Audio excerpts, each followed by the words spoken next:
Nasa isang silid ka na malamig at malawak. Tanging ang liwanag ng buwan ang pumapasok sa mataas at baluktot na bintana. Sa harap mo, may isang anino, isang tao na kilala mo o sa tingin mo ay kilala mo. Ang kanilang mga mata ay malalim. Isang dagat ng kalungkutan na tila walang katapusan. Sa kanilang mga labi, isang kwento ang nabubuo, isang kwento ng sakit, ng pagtataksil, ng kawalang katarungan. Hindi ko pa ito sinabi kaninuman, umpisa niya. Ang boses ay mahina, pasag, at puno ng bigat.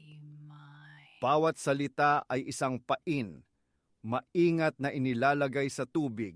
Naramdaman mo ito, isang kurot sa iyong puso, isang hindi maipaliwanag na pagnanais na tumulong, na pagaanin ang kanilang pasanin. Ito ang iyong empatiya na nagising at tumutugon. At pagkatapos, darating ang tanong, hindi ito direkta. Ito ay nakabalot sa isang pakiusap, sa isang hinaing. Maaaring ito ay, pagkatapos ng lahat ng nangyari, naniniwala ka pa rin ba sa akin? Ikaw na lang ang natitira sa akin. O kaya naman, kaya mo bang gawin ito para sa akin? Ikaw lang ang nakakaintindi kung gaano ito kahalaga. Tila simple. Tila isang paghingi ng tulong, ngunit hindi. Ito ang empathy test. Ito ay hindi isang pagsusuri ng iyong kabaitan. Ito ay isang pagsusuri ng iyong mga hangganan. O mas tumpak ang kakulangan nito. Ang tanong na ito ay idinisenyo upang sukatin kung gaano kabilis kang mag-aalay ng iyong sarili para sa kapakanan ng iba. Gaano ka kabilis magsasakripisyo. Kapag sinabi mong oo nang walang pag-aalinlangan, kapag ibinigay mo ang lahat ng walang tanong, nakapasa ka sa kanilang pagsubok. Ngunit ito ay isang tagumpay na may katumbas na pagkatalo. Pinatunayan mo sa kanila na ikaw ay isang bukas na pinto, isang mapagkukunan na walang kandado. Ito ang katotohanan. Ang isang narcissist ay hindi nakikita ang empatiya tulad mo. Para sa iyo, ito ay koneksyon, pag-unawa, pagmamahal. Para sa kanila, ang empatiya ay isang kahinaan. Ito ay isang susi. Isang susi na nagbubukas ng iyong oras, iyong enerhiya, iyong pera, iyong katapatan. Hindi sila humihingi ng tulong dahil kailangan nila ito. Humihingi sila ng tulong para alamin kung hanggang saan kanila kayang gamitin. Ito ay hindi isang aksidente. Ito ay sikolohiya.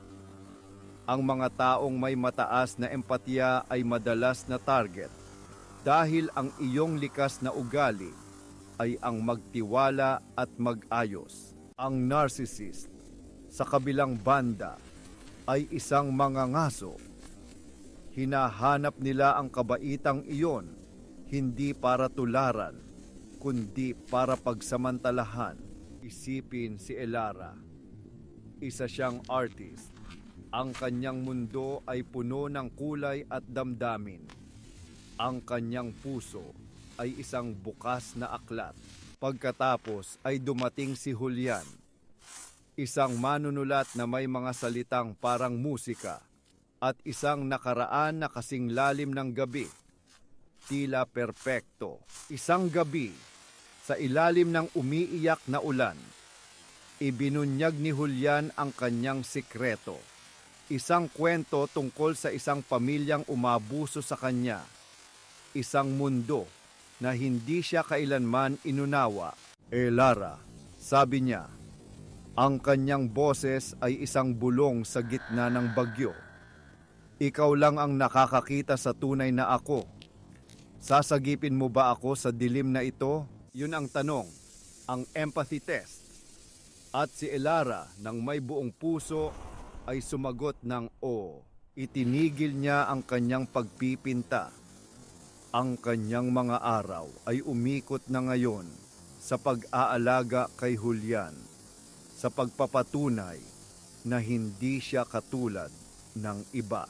Ginamit niya ang kanyang ipon para suportahan ang kanyang pagsusulat na walang nakikitang anumang resulta. Ipinagtanggol niya siya sa mga kaibigan na nag-aalala. Naging anino siya sa sarili niyang buhay. Isang tagapag-alaga sa isang sugat na hindi kailanman gumagaling. Dahil ang sugat ay hindi totoo. Ang pagbabago ay dumating hindi sa isang sigaw, kundi sa isang bulong. Isang gabi, narinig niya si Julian sa telepono. Kausap ang isang bagong kakilala. Narinig niya ang parehong kwento, ang parehong basag na boses, ang parehong kwento ng sakit at pagtataksil. Salita sa salita at pagkatapos ang huling dagok. Narinig niya ang tanong, ikaw lang ang nakakakita sa tunay na ako. Sasagipin mo ba ako sa dilim na ito? Sa sandaling iyon, ang mahika ay nabasag. Ang mga tanikala ng empatiya na naging kulungan ay biglang gumuho. Hindi ito sakit ng puso. Ito ay isang paggising. Isang malamig at malinaw na paggising. Naintindihan niya, ang kanyang empatiya ay hindi ang problema.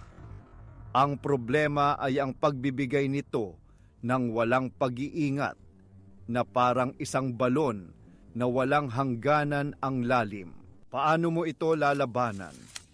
Paano mo poprotektahan ang iyong sarili mula sa empathy test? Una, kilalanin mo ang pattern, ang mga grandiosong kwento ng pagiging biktima, ang madaliang pag-akyat sa matinding emosyonal na pagiging malapit.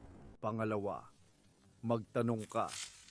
Hindi mga akusasyon, kundi mga tanong na naghahanap ng kalinawan. Paano nangyari iyon? Ano ang ginawa mo pagkatapos? Ang isang taong tunay na nangangailangan ay tatanggapin ang mga tanong. Ang isang manipulator ay magagalit. Sila ay aatras. Aakusahan ka ng kawalan ng tiwala. Ito ang kanilang depensa.